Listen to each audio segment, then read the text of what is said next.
Halo teman-teman ATLM Indonesia, kali ini kita masuk ke materi kajian khusus urinalisis dan cairan tubuh di channel ATLM Indonesia. Materi kajian kita khusus mengenai fakta-fakta kristal kalsium oksalat. Ya, jadi sini kita mengisahkan mengenai kristal kalsium oksalat. Oke, kita lihat sebagai berikut. Pertama, kristal kalsium oksalat dalam sedimen urin dapat ditemukan dalam dua bentuk. Ya, bagi teman-teman yang sering memeriksa sedimen urin harus tahu dan bisa membedakan keduanya. Yang pertama, kalsium oksalat monohidrat CaC2O4 H2O atau wewelit. Yang kedua adalah kalsium oksalat dihidrat CaC2O42H2O atau wedelit. Bedanya di sini adalah kristalnya ada yang mengandung 2 air dan ada yang mengandung 1 air. Apabila 1 air itu namanya monohidrat, apabila 2 air monodihidrat. Jadi ada 2 dan 1, mono 1, 2 dihidrat.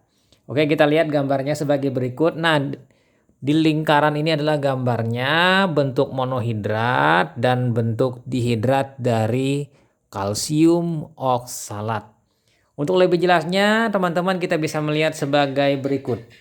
Nah, ini bentuk monohidrat, bentuk lain seperti ini ya. Kalau kadang-kadang menemukan dalam bentuk tadi yang seperti bunga ya, bunga yang merekah, ini lonjong. Nah, penjelasannya sebagai berikut. Bentuk memanjang atau agak lonjong. Kadang menyilang dengan yang lain. Kadang membentuk seperti bunga merekah pada dua sisinya. Ini gambar yang sebelumnya tadi ya. Variasi ukuran tidak terlalu dominan. Nah, sementara bentuk dihidrat ini yang paling sering ditemukan. Nah, sini adalah bentuk tunggal hanya segi 4 sama sisi dengan belahan menyilang pada diagonalnya yang berkilau. Teman-teman bisa melihat gambar. Ukuran bervariasi mulai paling kecil hingga ukuran besar. Jadi maksudnya seperti ini. Ukurannya ada yang lebih kecil daripada sel eritrosit. Nanti ada juga yang seukuran eritrosit bahkan lebih besar daripada ukuran leukosit. Atau mungkin ukurannya hampir nanti setara dengan sel epitel. Ya, jadi variasinya seperti itu ya. Sementara monohidrat ini jarang diperhatikan dan setahu saya monohidrat ini pembentukannya berbeda dengan dihidrat. Kalau monohidrat ini bisa kita olah dengan secara in vitro ya, kita tambahkan pada urin itu adalah asam oksalat. Ya, asam oksalat sehingga akan terbentuk lebih banyak monohidrat ketimbang dihidrat. Nah, pada pembentukannya nanti dihidratnya kecil-kecil ya kalau kita mau olah sendiri.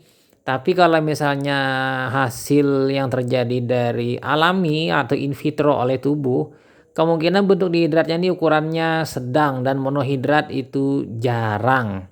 Nah ya, jadi memang kadang-kadang juga ditemukan bentuk monohidrat, tapi paling dominan adalah bentuk dihidrat. Bentuk dihidrat ini 70%-an ya lebih ketemu ketimbang dari bentuk monohidrat. Sehingga ATLM yang baru belajar atau ATLM yang sudah bekerja, mereka lebih cenderung yang tahu namanya kalsium oksalat dihidratlah ketimbang yang monohidrat. Oke, itu saja kita bahas dua hal yang berbeda. Kita pindah lanjut ke yang kedua dari bentuk. Tadi kita sudah bahas ya. Bentuk khas keduanya ada perbedaan. Apabila monohidrat maka bentuk agak memanjang dan kadang seperti bunga. Seperti yang tadi dijelaskan ya. Sementara bentuk dihidrat bentuknya yang paling khas dan sering ditemukan dengan bentuk kubus segi 4. Terbelah di tengah menyilang. Kristal ini memberikan bias yang cukup terang saat kita memutar mikrometer dari mikroskop, terutama yang bentuk dihidrat. Kemudian fakta yang ketiga yaitu untuk pelaporan hasil lab. Pelaporan sedimen urin dengan ditemukan kristal ini dapat berupa derajat positif mulai 1 plus hingga 3 plus, dan bila memungkinkan dapat dilaporkan positif penuh bila lapang pandang tertutup oleh kristal ini. Jadi kadang-kadang kalau memang kristal ini sangat banyak di dalam sedimen urin, maka kemungkinan lapang pandang mikroskop tertutup oleh sedimen ini. Ini dapat dikatakan positif penuh ya. Dan akibat dari ini kemungkinan unsur sedimen lain yang ada di dalam sedimen kemungkinan sukar atau agak sulit dibedakan karena lapang pandang terisi penuh oleh kristal ini. Kemudian yang kedua, penghitungan per LPK dapat juga dilakukan bila ingin ketelitian yang lebih baik. Jadi nanti per LPK ya, misalnya 12 sampai 13 per LPK atau 25 sampai 27 per LPK. Tidak menggunakan derajat positif. Nah, fakta yang keempat kita lanjut lagi ke larutannya. Kristal ini merupakan kristal dalam urin asam sekitar pH 5. Artinya teman-teman, kristal ini tidak larut dalam suasana asam. Jadi bila pH urinnya 5 dia tidak akan larut. Itu berbeda dengan yang fosfat karbonat, dia tidak akan muncul dan dia akan larut kecuali bila pH-nya tinggi. Jadi namun di sini kita lihat dapat juga ditemukan dalam suasana netral atau sedikit alkali. Jadi bila pH-nya 7,3 misalnya, dia juga bisa ditemukan kristal oksalat ini ya, kalsium oksalat ini. Tidak hanya di pH 5. Jadi ada kemungkinan ya pH asam, asam lemah, kemudian netral atau sedikit alkali. Jadi ada 3 sampai 4 kemungkinan dia ditemukan dalam sedimen urin. Kemudian rata-rata secara kimia kristal oksalat tidak akan larut dalam asam lemah. Contohnya asam asetat, sehingga dia tetap ada dan eksis. Kecuali nanti bila ditambahkan larutan asam kuat. Nah, dia akan larut dalam asam kuat encer atau setengah pekat. Misalnya HCl atau asam nitrat. Jadi asam klorida dan asam nitrat mampu melarutkan kalsium oksalat sehingga dia tidak muncul. Nah, ini kita pindah lagi ke fakta kelima, yaitu produksinya. Oksalat merupakan bentuk senyawa residu atau juga zat antara yang dilepaskan melalui filtrasi ginjal. Mungkin juga merupakan sisa pecahan vitamin C. Dengan adanya sisa kalsium darah yang dibuang, lalu akan membentuk kristal kalsium oksalat. Jadi di sini pada prinsipnya asam askorbat itu merupakan vitamin C, ya kan, nama lain dari vitamin C. Apabila kita terlalu berlebihan mengkonsumsi ini, ada 2 kemungkinan.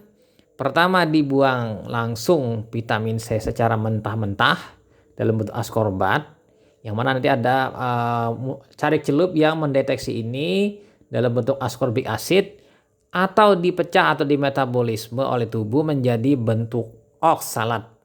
Nah, oksalat ini bila ketemu dengan kalsium membentuk kalsium oksalat. Risikonya terbentuk lebih banyak oksalat, risikonya berpeluang untuk terjadinya batu ya. Kemudian kadang juga kristal ini dapat terperangkap oleh protein Tam-Horsfall membentuk silinder. Nanti akan ditemukan silinder oksalat. Silinder kalsium oksalat. Nah, kita pindah fakta ke-6. Apabila produksinya besar dan sedikit saja menempel di area saluran kemih, misalnya ada menempel di area di tubulus ya, dari ginjal, maka akan membentuk batu pada saluran kemih akibat penimbunan perlahan-lahan dengan pertumbuhan batu tersebut. Jadi dia akan tumbuh perlahan-lahan, membesar, membesar, membesar, dan terbentuklah suatu massa yang disebut dengan batu atau kalkulus. Ini berbahaya ya. Nah, batu saluran kemih mayoritas merupakan akibat batu oksalat pada 80% kasus ketimbang batu jenis lain. Nah, untuk mengenai materi analisa batu saluran kemih dan batu empedu, teman-teman bisa melihat di video lainnya. Jadi ya, pada prinsipnya berhati-hatilah dengan oksalat ini. Apabila teman-teman banyak menemukan pada air kemih teman-teman, maka ada risiko terjadinya pembentukan batu pada saluran kemih. Oke, itu saja teman-teman materi kita, kajian diskusi kita secara khusus membahas kristal kalsium oksalat dalam sedimen urin. Jangan lupa ya yang baru bergabung subscribe, nantikan kajian materi lainnya. Salam kompetensi, semoga bermanfaat dan barokah. Oke, itu saja. Kita nanti mengkaji materi-materi yang lain. Saya Ahmad Le pamit, sampai jumpa. Bye.